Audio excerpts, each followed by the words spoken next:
Assalamualaikum warahmatullahi wabarakatuh. Salam sehat dan salam sejahtera buat kita semua. Sebagai salah satu anak perusahaan dari holding perkebunan, PT PN5 merupakan perusahaan agribisnis yang turut mengelola komoditi kelapa sawit dan karet. Dengan visi menjadi perusahaan agribisnis terintegrasi yang berkelanjutan dan berwawasan lingkungan. Dalam pengelolaannya, banyak hal tidak terprediksi yang mungkin terjadi dan harus dihadapi. Hal ini yang menjadi tantangan bagi perusahaan untuk mampu mengubahnya menjadi peluang. Terhitung mulai tahun 2019, Indonesia termasuk salah satu dalam negara yang terpapar pandemi COVID-19 yang memberikan dampak negatif terhadap perekonomian Indonesia. Namun, sektor kelapa sawit masih menunjukkan daya tahan dan penyumbang pendapatan devisa yang lebih tinggi dibandingkan tahun-tahun sebelumnya. Minyak sawit Indonesia adalah komoditas global yang mampu bersaing dengan minyak nabati. Sektor minyak sawit dapat menjadi andalan sebagai penggerak ekonomi di era pandemi COVID-19 ini.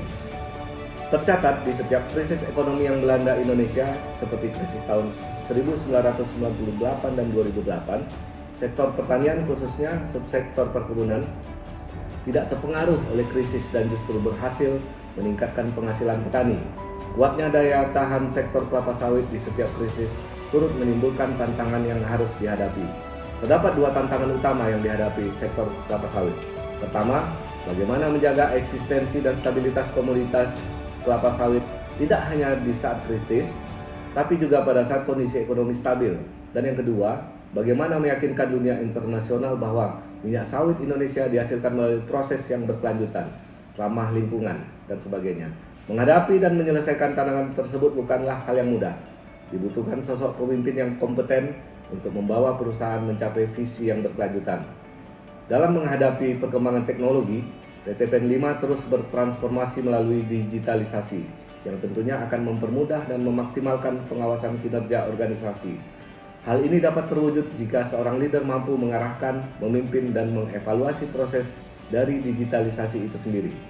Di era globalisasi, memungkinkan seorang leader untuk mengenali peluang pasar dunia.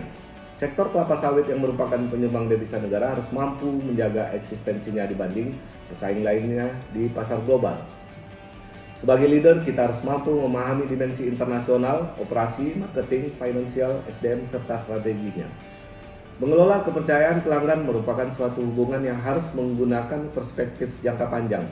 Langkah-langkah yang konsisten dan terstruktur akan membantu perusahaan untuk mengidentifikasi dan menetapkan langkah perbaikan untuk memberikan nilai tambah pada pelayanan. Penetapan sasaran jangka panjang secara holistik dan komprehensif juga harus diimplementasikan dengan tujuan untuk meningkatkan daya saing dan nilai tambah perusahaan di tengah tingginya persaingan bisnis komoditi sawit. Berbagai sasaran yang telah dirancang secara komprehensif harus mampu dieksekusi dengan optimal demi terlaksananya tiap pekerjaan dengan baik sehingga mampu memberikan hasil kinerja terbaik.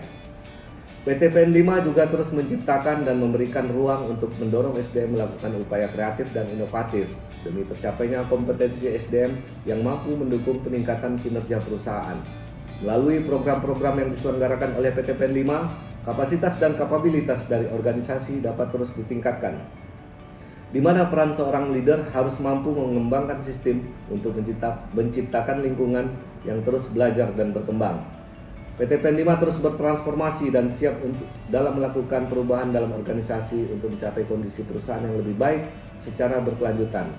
PT PN5 terus membangun dan mengembangkan kemitraan strategis dengan stakeholder terkait untuk meningkatkan nilai tambah perusahaan melalui kerjasama dengan berbagai pihak yang memiliki keunggulan dengan tujuan untuk meningkatkan kapasitas usaha. Keberagaman dari berbagai stakeholder harus dikelola dengan baik untuk mengantisipasi potensi masalah atas keberagaman itu sendiri di dalam suatu organisasi. Seorang leader harus mampu mengubah tantangan keberagaman ini menjadi kolaborasi dan sinergi dari berbagai pihak dengan latar belakang berbeda untuk menciptakan nilai tambah perusahaan. Terpenuhinya standar kompetensi di dalam diri semua leader yang ada pada organisasi perusahaan akan membantu perusahaan menghadapi setiap tantangan dan mewujudkan visi perusahaan secara berkelanjutan.